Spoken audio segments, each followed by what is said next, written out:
Sampurasun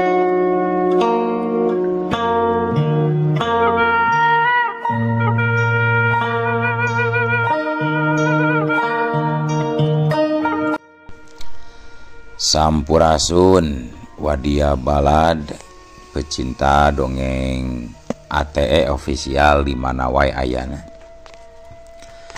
Alhamdulillah wa syukru ala ni'amillah kalayan diwuwuh ku qobul anu maha agung dibarengan ku pangijabah anu maha kawasa diiring ku kadeudeuh ka Nyaah Gusti anu maha suci.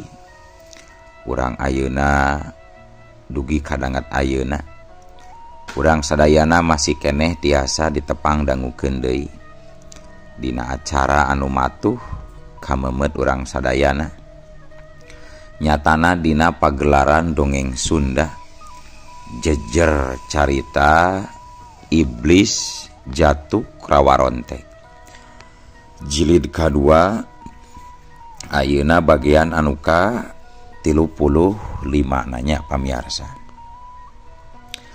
Ieu dongeng mangrupikeun buah karyana Cece Lasmi Indri ti Palihan Bandung. Kangge Cece Lasmi ngahaturkeun rewu nuhun laksa ketik kabingahan rehna parantos ngintunkeun naskah sakaligus ngawidian mamang kangge medar ieu dongeng dina channel ATE official ieu. Atuh sumangga kanu teu acan subscribe kantun subscribe heula. Ngarah langkung pogot sareng langkung sumangat deui ka si mamangna dina enggoning medar ieu dongengna. Nging hilap di like di komennya nu saseueur-seueurna. Lainna naon mamang masok bingah kitunya. Upami maosan komentar-komentar ti para wargi sadayana teh. Kalintang bingahna deui upami mah link video mamang ieu dipangserkeun atanapi dipangbagikeun. Atuh ngarah teu nyangkolong tingkana waktos sumangga. Ayeuna mah urang lajengkeun deui dongeng Iblis Jatuh Rawaronte jilid kadua bagian anu ka 35 na. Kumaha salajengna sor cekopina betot simutna pagan heula tali kolorna bisi morosot merezel morozol uzel-uzelan di tengah jalan tumpak dung dung tes.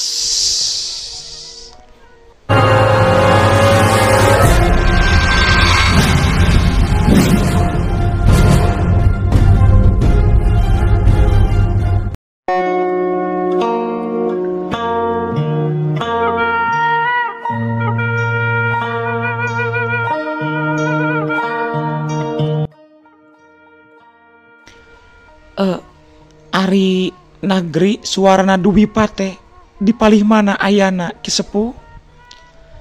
Cek Dewi Cempaka ngorek katerangan leuwih jauh ti sepuh anu kiwari aya di hareupeunana.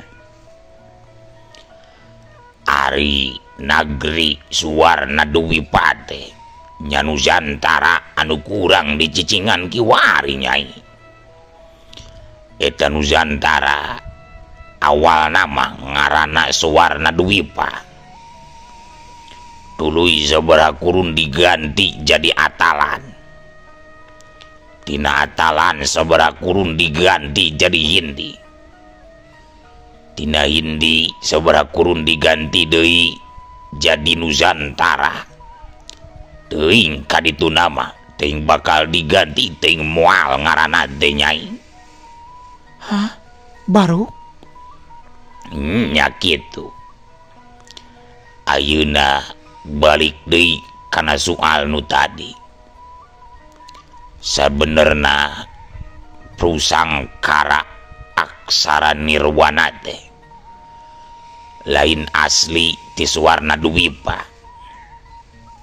Tapi eta prusangkara aksara nirwana teh asalna ti alam nirwana.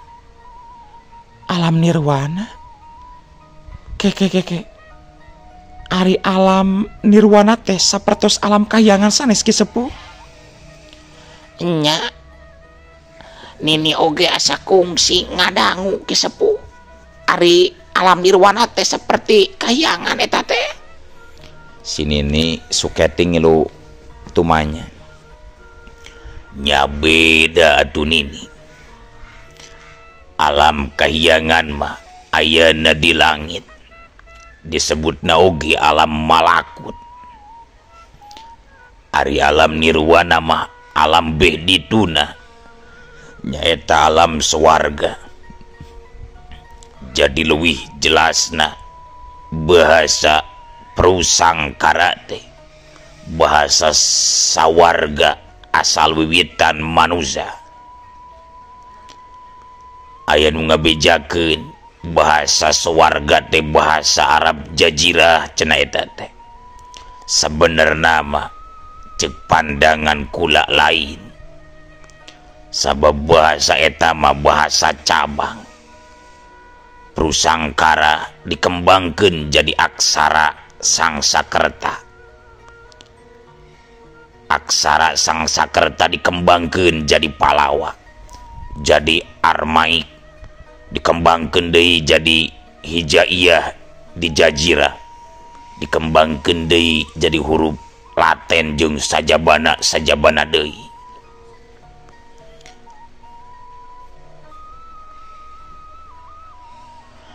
Duh, hapunten Ki Sepuh. Masih can kahartos ieu teh. Cobi jelaskeun langkung eces supados Nini anu sakieu bodona bisa ngartos kana maksad cariosan pangersa. Nini Suketi leuwih katarik kana bahasan sepuh anu aya di hareupeunana. Kieu Nini, asal manusia teh ti sawarga make bahasana prusangkara aksara nirwana. Ieu bahasa tunggal, bahasa umum anu dipake di alam roh manusia, anu dipake di alam sawarga. Jadi baheula indung bapa urang karuhun urang keur aya di sawarga teh make bahasa prusangkara.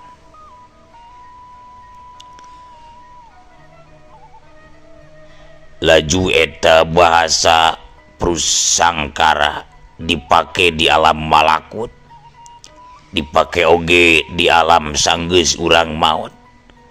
Jaga lamun urang geus lebur kiamat teh, urang bakal saling talek jeung manusia nu beda negeri oge.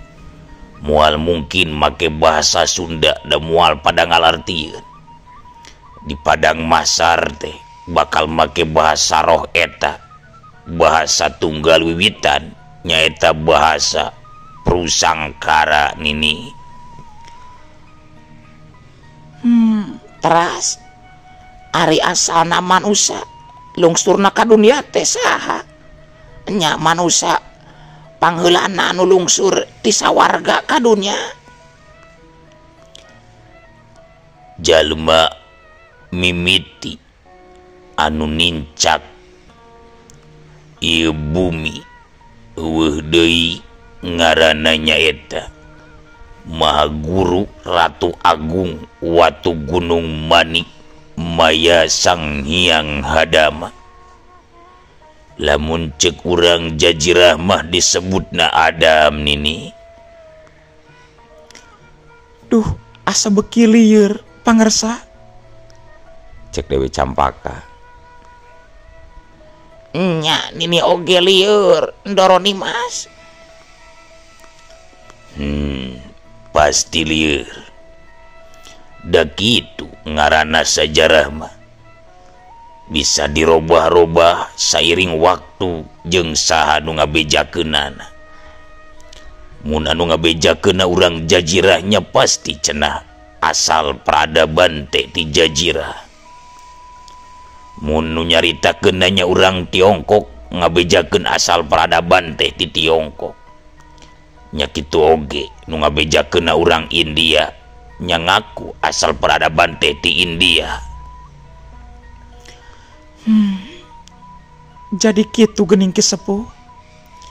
Teras tadi saur Ki Sepuh bahasa prusangkara teh bahasana nagri Sawarna Dwipa. Pami kitu mah jalmi munggaran teh dilungsurkeun di Nusantara panginten di tempat di mana urang ayeuna ayana. Tanya Dewi Cempaka. Senajan masih lieur anggar tetelepek. Da sabab kadorong ku rasa kapanasaran.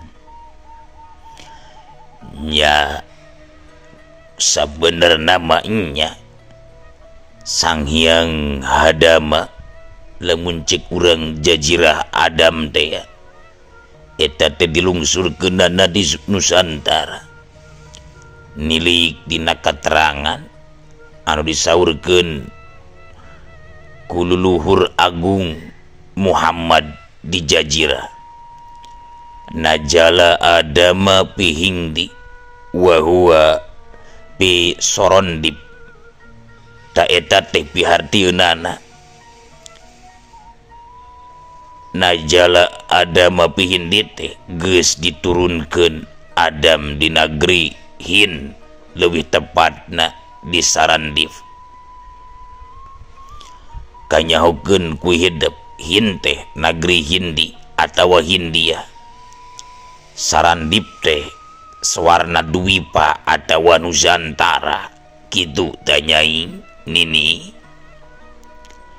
Aduh, beuki tambah baluang wae Nini mah pangersa. Teu ngartos sama sakali kana penjelasan ti pangersa. Cek si Nini bari kerung-kerung we tarangna. Nya geus we atuh teu ngarti mah ulah dituluykeun pembahasan ieu. Da moal langsung asup kana uteuk aranjeun masalah ieu teh Nini Nyai. Cek Ki Sepuh.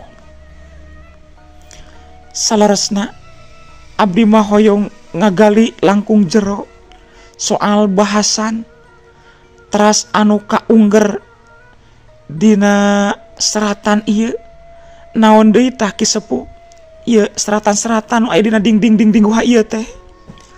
Cek Andewi bari nunjuk kana aksara-aksara anu retem dina ding-ding guha. Ieu seratan teh kadituna mah tulisan silsilah turunan Nyai. Tah luhur nu kahiji eta teh Maha Guru Ratu Agung Watu Gunung Manik Maya Sang Hyang Hadama. Anu cek tadi teh cek urang Jajira mah Adam pingaraneunana. Barisan kadua Maha Guru Sundala Hyang Suta atawa Sid anu nampi lambaran Salakadomas. Tulisan barisan nu katilu eta teh Sang Hyang Nur Cahya Anwar, Hyang Nur Rasa Anwas.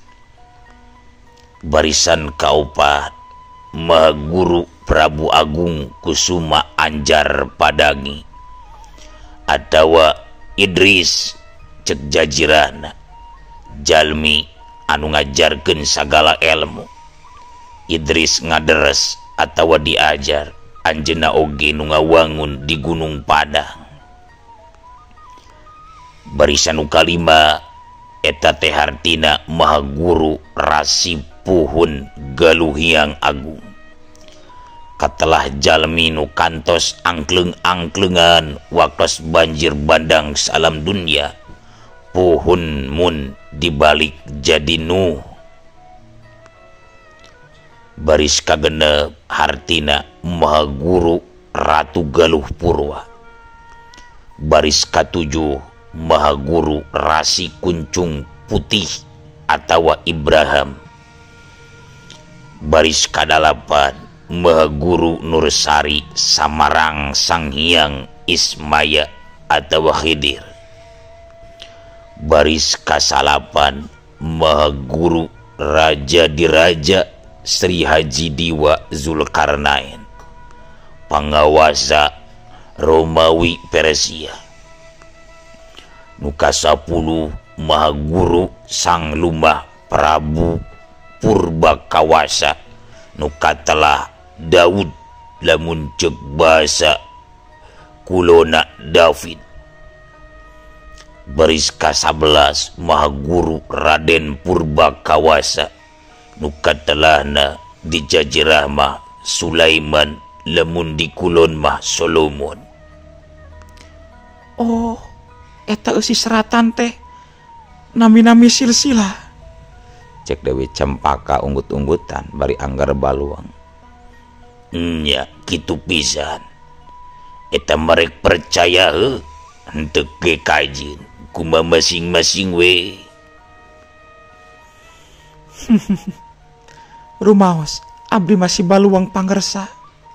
Dewi Cempaka ngelemes. Nyatong dituluykeun bahasanana atuh. Mun diguar leuwih jauh komo lamun dibacakeun sakabeh tulisan anu retem di dieu pasti bakal beuki lieur nyai. Mohon atuh pangersa. Teras soal abdi ayeuna masih di tatara Sunda eta kumaha pangersa? Apalan abdi sareng nini apanan? Abdi sarang sini teh lebet kase dong. Tanya Dewi Cempaka. Ari sedong mah teu labas ka laut. Tapi liangna muter balik deui ka darat. Berasna ka Sanghyang Sira. Ngan tempat ieu samentara mah moal bisa katenjo ku jalema luar salianti kudu asup heula ka lawang sedongna. Tetiasa katinggal ku jalmi luar. Maksudna kumaha pangersa? Maksudna ieu guha Sanghyang Sira disamunikeun tina tetenjoan manusia. Ieu guha Sanghyang Sira dikulibeng benteng gaib ku Prabu Siliwangi kabungkur. Sawai oge jalmana moal bisa mebus asup ka ieu tempat. Salianti kudu teuleum heula ka jero sedong karak bisa asup ka ieu tempat. Paingan atuh. Abdi sareng sinini basa anjo ka dieu. Asa teu ningal aya ieu guha. Horeng teh di lelangseanan panginten pangersa. Nya, bener pisan. Pangna ieu guha di lelangsean sabab aya hal madarat anu kudu disamunikeun tina panenjo jalmarea. Cek walon Ki Sepuh. Kela Ki Sepuh. Hiji deui pertarosan abdi. Upami Prabu Siliwangi teh parantos pupus atanapi teu acat. Atanapi tilem pada abdi nguping salenting. Tanya Dewi Cempaka. Soal eta ngejawabna teu bisa langsung togmol, kudu dijelaskeun heula sacara diwinci. Oh, mangga Ki Sepuh mangga. Kieu nyai. Ceuk katerangan nu ngaranna makhluk pasti kabeh oge bakal kakeundan ku ajal atawa ku pati. Ceuk bahasa kitab langit nama kullu nafsing za'iqatul maut. Moal aya makhluk anu teu ngalaman maut, kabeh oge bakal ngasaan. Ngan soal maut mah teu mutlak sacara ilahar.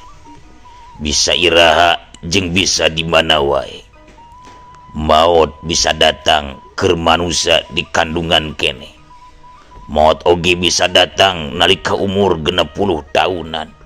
Maut bisa datang nalika umur 200.000 tahun. Malahan aya nu bakal maut na engke pas lebur ieu alam dunya. Jeung maut mah teu mutlak di alam dunia wae. Jalma maut bisa datang nalika keur aya di alam sejen. Anu dimaksud tilem teh nyaeta ngalih, pindah tempat, pindah alam ti alam dunia ke alam sejen. Pindah lain roh una wungkul, tapi pindah jeung warugana. rupa-rupa eta teh aya nu pindah nate ke alam siluman disebut kasaran teh pingaranana loba jalma nu nyasab ke alam gaib teu nepi ka bisa balik deui terus jalma nu kasaran bakal dicabut nyawana moal nya pasti kabeh oge bakal dicabut ngan teuing ira waktuna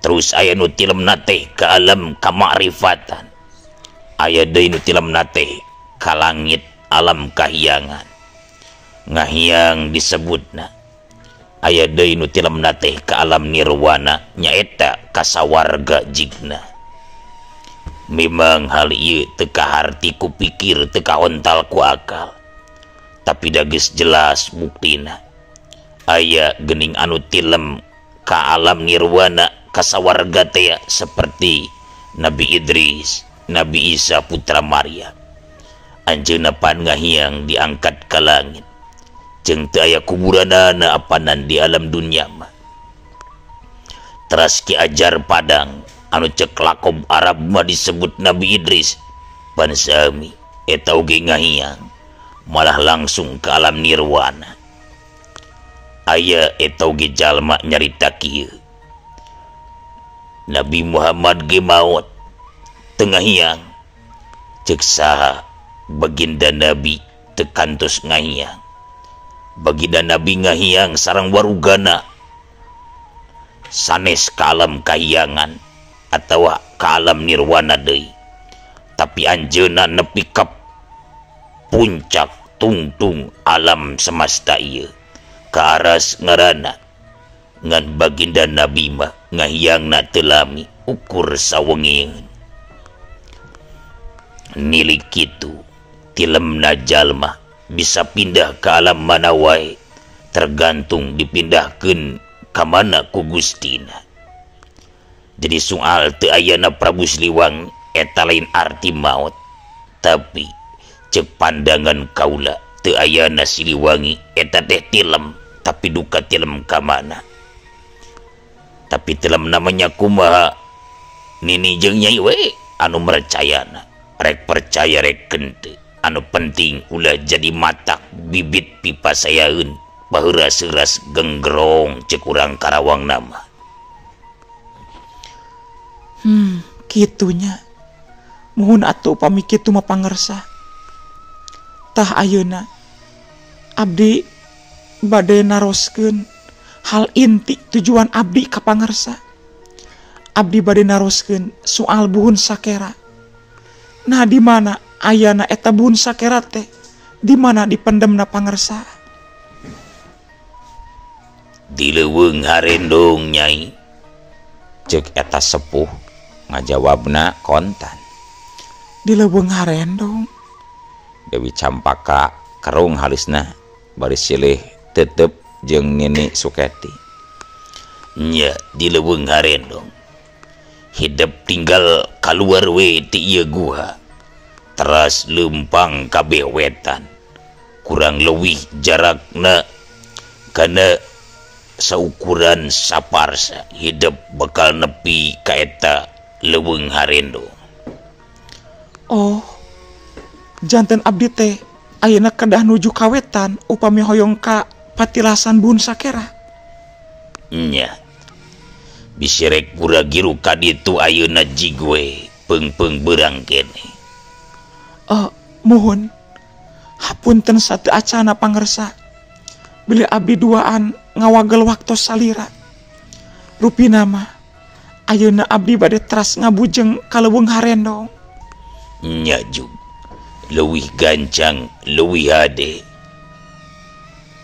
Dewi Cempaka katut Nini Suketi geus kitu mah jung aramitan geus amitan laju laleumpang nuju kaluar ti eta guha sedangkeun ki sepuh nu tadi teu katembong deui jirimna teuing les ka mana ilang tanpa karana